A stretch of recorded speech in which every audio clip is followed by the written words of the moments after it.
Hello everyone, welcome to our YouTube channel. Today is our lecture number 9, part B. We were discussing chapter organizing in the last lecture, that was part A or lecture 9. Okay, today we are going to discuss the importance of organizing. That what are the importance of organizing? अगर अपन organisation में organising करते हैं properly तो उसके benefits क्या होते हैं या उसके इंपॉर्टेंस क्या होते हैं, उसका सिग्निफिकेंस क्या होता है. तो question could be significance of organising या फिर इंपॉर्टेंस ऑफ ऑर्गेनाइजिंग या फिर other related words which are synonym of importance. Okay, so first benefit और the importance is benefits in specialisation. देखो, स्पेशलाइजेशन कभी भी किसी वर्क में कब आता है? जब अपन एक similar task every day perform करते हैं. जब अपन एक similar task every day perform करते हैं उससे क्या होता है? स्पेशलाइजेशन आता है. Say for example a person is responsible for assembling a computer, only for assembling a computer means a person is assembling computer every day. तो क्या होगा? After a while as we see कि वो जैसे जैसे daily assemble कर रहा होगा कंप्यूटर को, ही will become pro in that. वो जल्दी जल्दी उसको असेंबल करने लगेगा. फर्स्ट डे अगर उसे 10 मिनट्स लगते हैं, सेकेंड डे उसे 9 मिनट्स लगेंगे, थर्ड डे उसे उससे कम टाइम लगेगा, एंड वो इस लेवल पे पहुंच जाएगा कि उससे कम टाइम किसी और को ही will be taking the minimum time to accomplish the same task. Means specialisation basically refers to कि जब एक person similar task everyday perform करता है तो उससे उसका एफिशिएंट हो जाता है वो और ज़्यादा इफेक्टिव हो जाता है. तो उसकी इफेक्टिवनेस ऑफ एफिशिएंसी को अपन क्या बोल सकते हैं? That benefits of specialisation. तो ऑर्गेनाइजिंग में अपन ने क्या किया था? अपन ने फर्स्ट स्टेप में आइडेंटिफाई किया था और डिवीजन ऑफ वर्क किया था. मीन्स अगर अपन को 100 यूनिट प्रोड्यूस करनी है या फिर अपन का गोल है 5% टर्नओवर इंक्रीज़ करना, तो अपन उस होल टास्क को छोटे छोटे पार्ट्स में डिवाइड कर लिया था और अपन एक पर्सन को सिर्फ एक पर्टिकुलर एक्टिविटी परफॉर्म करने के लिए उस टास्क में से बोलते हैं. जैसे कि बैंक में क्या होता है? There are multiple people who are performing single job every day. Like one person is responsible for accepting cash, one person is responsible for distributing cash, another person is responsible for accepting checkbook, another for distributing the checkbook. Okay, so in that manner that person is performing that task every day and it is a very small part of the whole task. तो जब वो बार बार उसी को perform कर रहा है तो उसे क्या हो रहा है? बेनिफिट्स ऑफ स्पेशलाइजेशन मिल रहा है. तो ऑर्गेनाइजिंग का फर्स्ट इंपॉर्टेंस क्या होता है? Benefits in specialisation. Okay, second is clarity in working relationship. So the second part is clarity in working relationship. Organising में अपन ने थर्ड पार्ट क्या किया था? Assignment of duties. फर्स्ट अपन ने अगर आपने फर्स्ट लेक्चर नहीं देखा है लेक्चर 9 ऑर्गेनाइजिंग का तो प्लीज़ आप वो देखना, फिर इसके बाद ये लेक्चर को कंटिन्यू करना, क्योंकि जो अपने इंपॉर्टेंस हैं they are somewhere related to the steps. Okay, कि जो स्टेप्स परफॉर्म करते हैं उससे उसके ऑर्गेनाइजिंग के इंपॉर्टेंस अपन को ज़्यादा बेहतर तरीके से समझ आ जाएंगे. Okay, so the second part is clarity in working relationship. अब वर्किंग रिलेशनशिप क्या होती है? Working relationship basically refers to कि कौन पर्सन क्या फंक्शन परफॉर्म करेगा. तो अगर अपन ने ऑर्गेनाइजिंग में असाइनमेंट ऑफ ड्यूटीज़ किया था तो असाइनमेंट ऑफ ड्यूटीज़ में क्या था? Who will perform what function, right? तो अपन उसी के अकॉर्डिंग क्या होता है कि जो वर्किंग रिलेशनशिप होती है वो बहुत क्लियर होती है कि से for example there are 4 people in the organisation. Okay, let's take an example of the school only कि अपन को लाइब्रेरी है और there are 4 people in the library जो लाइब्रेरी हेड्स हैं. ओके, अब क्या हुआ है कि एक बाहर ट्रक आया हुआ है जिसमें बुक्स है. जब अपन को क्या करना है? लाइब्रेरी में ऑर्गेनाइज करनी है. तो अगर सोचो कि देयर इज़ नो पर्सन जो हेड की तरह परफॉर्म करे तो सारे लोग भागते हुए जाएंगे, बुक्स लेके आएंगे, फिर सारे लोग बुक्स लगाने लगेंगे. कोई भी उनको प्रॉपर कैटेगरी में वो नहीं करेगा, सेग्रीगेट नहीं करेगा और सबको कुछ भी परफॉर्म कर रहा होगा. इससे क्या होगा? ओवरलैपिंग होगी और वेस्ट होगी एक्टिविटीज़, मतलब ऑप्टिमम यूटिलाइजेशन ऑफ रिसोर्सेज नहीं हो पाएगा. तो अगर अपन assignment of clarity in working relationship होगी तो क्या होगा? एक पर्सन हेड की तरह वर्क कर लेगा. Means we have 4 people, one person will be working as a head who will allocate all the responsibility. He will tell one person कि आप जाओगे, आप ट्रक से बुक्स लेकर आओगे. Second person will be responsible of segregating the books. उन books को क्या करना? सेग्रीगेट करना ऑन द बेसिस ऑफ कि वो किस कैटेगरी की बुक्स है. Third person will be responsible for putting the books into the shelves. तो इससे क्या हुआ है कि सबको अपनी अपनी जो भी फंक्शन परफॉर्म करने हैं उसके माइंड में क्लैरिटी है कि what function they are supposed to perform. इससे क्या होता है, क्लैरिटी इन वर्किंग रिलेशनशिप आती है कि सबको पता होता है ऑर्गेनाइजेशन में कि किसको क्या फंक्शन परफॉर्म करना है। Okay, now the third point is optimum utilisation of resources. अब जैसे कि अपन ने फर्स्ट पार्ट में देखा था एग्जाम्पल में कि अपन ने सबको एलोकेट कर दिया उनका वर्क। जब सबको अपना वर्क प्रॉपरली पता होगा तो सब वही परफॉर्म करेंगे जो फंक्शन परफॉर्म करना हो। सब लोग सब फंक्शन परफॉर्म करने का ट्राई नहीं कर रहे होंगे, तो इससे क्या होगा, अपनी जो ह्यूमन कैपिटल है ऑर्गेनाइजेशन की वो प्रॉपरली यूज़ होगी। अब सब लोग सब फंक्शन परफॉर्म नहीं कर रहे तो इससे क्या होगा, वेस्टफुल एक्टिविटीज़ भी परफॉर्म नहीं होंगी। Let's take an example to understand this. Let's say you have 4 friends and you all plan to go to some place and अब किसी ने भी डिसाइड नहीं किया है कि who will perform what function। तो आप सभी ने क्या किया, पहले से चारों लोगों ने टिकट बुक कर लिया एक दूसरे के लिए। Let's say there are 4 people A B C D E। A B C D। अब A ने भी टिकट परफॉर्म कर लिया, किस किस के लिए, B के लिए, C के लिए एंड D के लिए।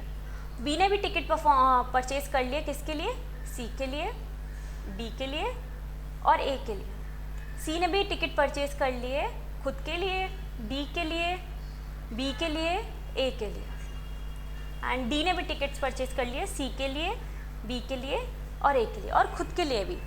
तो अब ए ने भी 4 टिकट्स परचेज किए हैं, बी ने भी 4 टिकट परचेज किए हैं, सी ने भी 4 टिकट परचेज किए हैं, डी ने भी 4 टिकट परचेज किए हैं।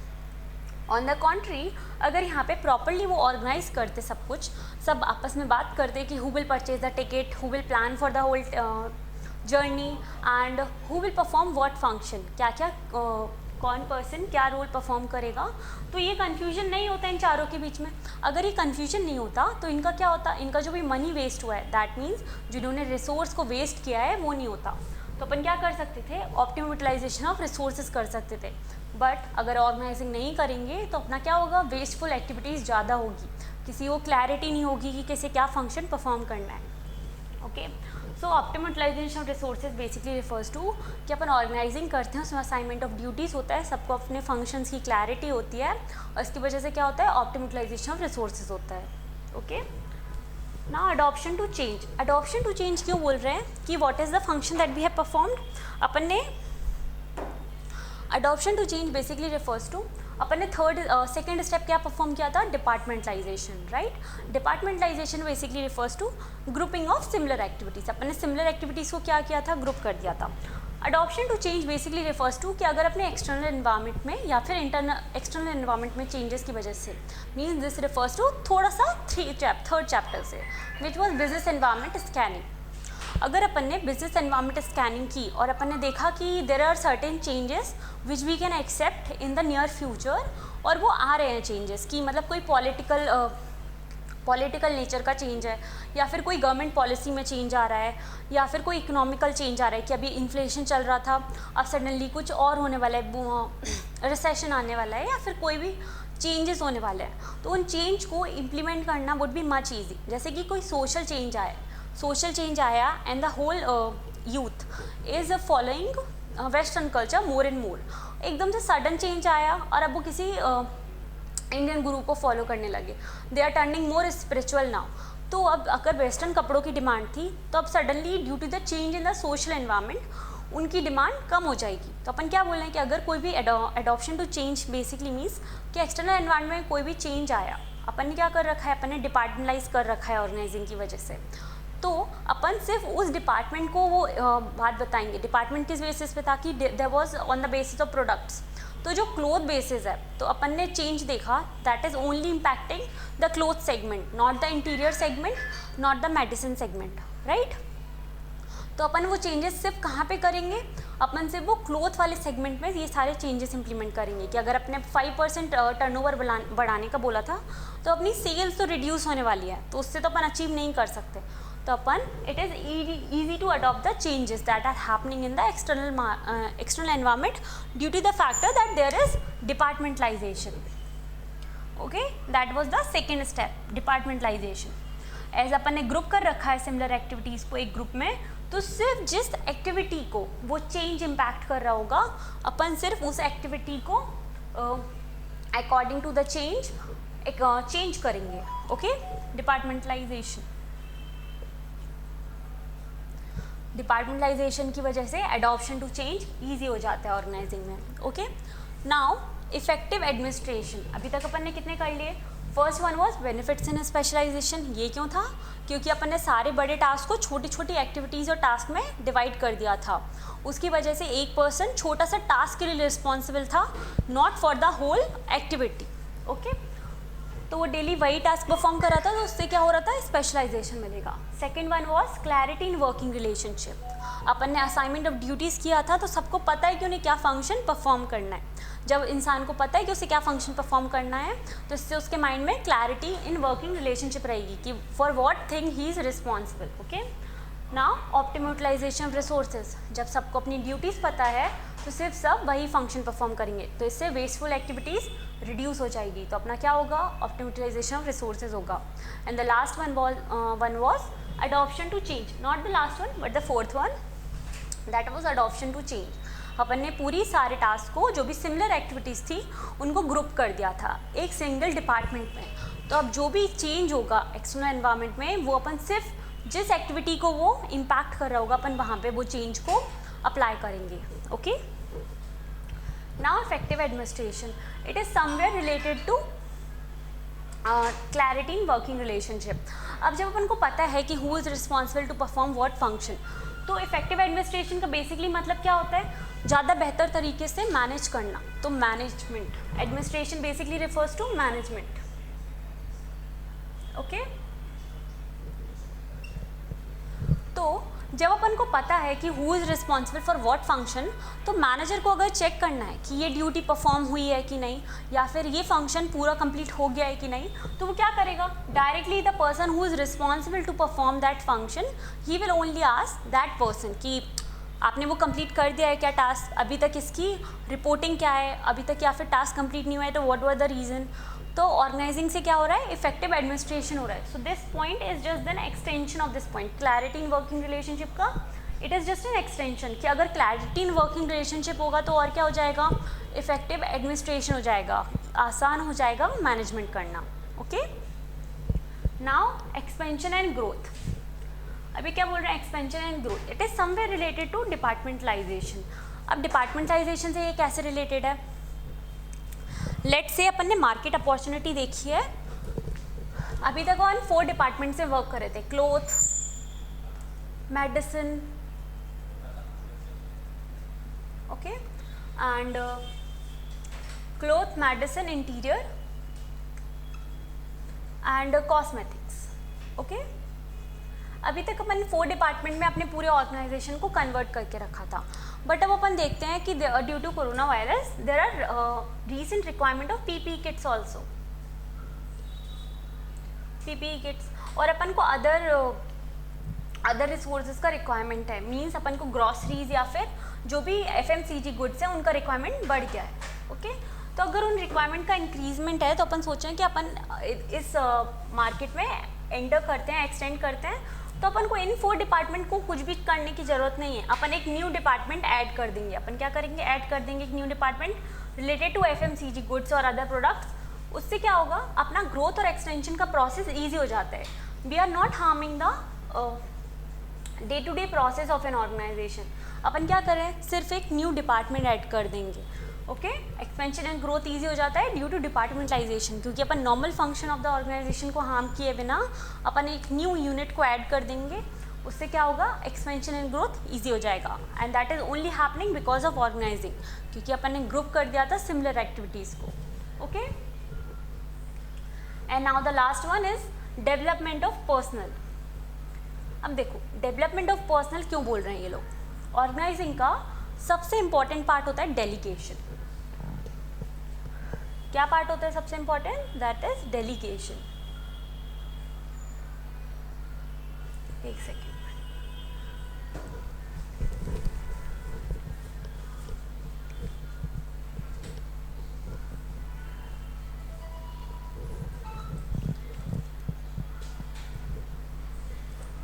ओके, सो सबसे इंपॉर्टेंट पार्ट क्या होता है? Delegation. Delegation basically refers to कि मैनेजर्स के जो रूटीन टास्क है, मैनेजर्स रूटीन टास्क, वो अपने रूटीन टास्क को क्या कर रहे हैं, रूटीन टास्क को अपने सबऑर्डिनेट को दे दिया।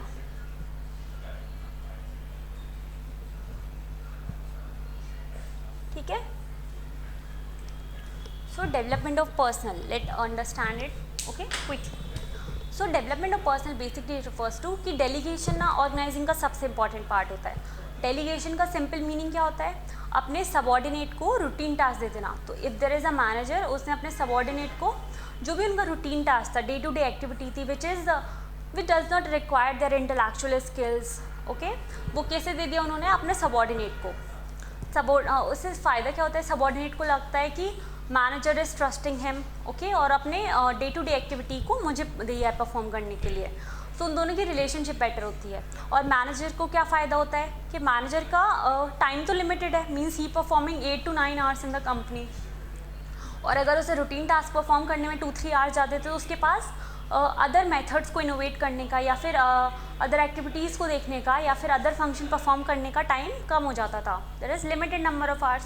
तो अगर उसे अपने रूटीन टास्क किसी अपने सबऑर्डिनेट को परफॉर्म करने को दे दिए हैं, तो now he have 3 hours in spare. तो अब वो 3 आवर्स में क्या कर सकता है, he can develop new methods, new technology, और he can perform other different functions जो हेल्प करेंगे किसमें, अपने ऑर्गेनाइजेशन को ग्रो करने में। और ये किसे ग्रो करेंगे, ये पर्सनल के भी डेवलपमेंट में हेल्प करता है। ओके, तो डेलीगेशन से मैनेजर का टाइम फ्री हो जाता है जिसमें वो इनोवेट कर सकता है, न्यू टेक्नोलॉजी फाइंड कर सकता है, न्यू मेथड्स और न्यू वेज को फाइंड कर सकता है। इससे क्या हो रहा है, वो डेवलपमेंट ऑफ पर्सनल हो रहा है, डेवलपमेंट ऑफ मैनेजर भी हो रहा है और डेवलपमेंट ऑफ सबऑर्डिनेट भी हो रहा है। Okay, so let's quickly revise all the importance that we have discussed of organizing. So first is benefits and specialization. अपन ने सारे टास्क को सारी एक्टिविटी को छोटे छोटे टास्क में डिवाइड कर दिया, उससे बेनिफिट्स एंड स्पेशलाइजेशन मिल रहा है। दूसरा क्या है, second version is clarity in working relationship. अपन ने डिवीजन ऑफ वर्क किया था, अपन ने सारी असाइनमेंट ऑफ ड्यूटीज़ किया था, उससे क्या हो गया है, क्लैरिटी इन वर्किंग रिलेशनशिप आ गई है। Third point is optimum utilisation of resources. सब लोगों को पता है उन्हें क्या क्या फंक्शन परफॉर्म करने हैं, तो इससे क्या हो रहा है, ऑप्टिमम यूटिलाइजेशन ऑफ रिसोर्सेज हो रहा है, कोई भी बेसफुल एक्टिविटीज़ परफॉर्म नहीं हो रही है। After that we have discussed adoption to change. Adoption to change easy हो जाता है क्योंकि चेंज सिर्फ जिस डिपार्टमेंट को इम्पैक्ट कर रहा होगा, अपन वो चेंज सिर्फ वहीं इम्प्लाई करेंगे और किसी डिपार्टमेंट के डे टू डे फंक्शन को चेंज नहीं करेंगे। Then it was effective administration. Effective administration was an extension of clarity in working relationship. जब क्लैरिटी इन वर्किंग रिलेशनशिप होगी तो मैनेजमेंट भी ईजी हो जाएगा। अगर मैनेजमेंट को पता करना है कि अपना टास्क कितना कंप्लीट हो गया है, it will be very easy to see the progress, क्योंकि अपन को पता होगा कि who is responsible for what function. तो उससे क्या होता है, इफेक्टिव एडमिनिस्ट्रेशन हो जाता है। After that expansion and growth. Expansion and growth क्यों बोला, कि अपन ने जब सारी ग्रुपिंग कर दिए डिफरेंट एक्टिविटीज़ की अकॉर्डिंग टू द डिपार्टमेंट, तो अगर अपन को कोई न्यू एक्टिविटी या फिर न्यू प्रोडक्ट को इंट्रोड्यूस करना है मार्केट में, अपन एक न्यू डिपार्टमेंट ऐड कर देंगे without disturbing the day to day function perform by the organization और by the different department. Okay, and last one is development of personal. Delegation एक बहुत इंपॉर्टेंट पार्ट होता है ऑर्गेनाइजिंग का, तो डेलीगेशन की वजह से क्या होता है, मैनेजर का डेवलपमेंट होता है। Okay, I hope these 3 things are clear, like the definition, importance and the steps of the organising. In the next lecture we will discuss the structure. Structure basically refers to कि organising में networking कैसी है, jobs का, responsibility का and authority का, उनके structure की बात करेंगे, स्पैन ऑफ मैनेजमेंट की बात करेंगे। For today this is it, thank you, please like and subscribe to our channel.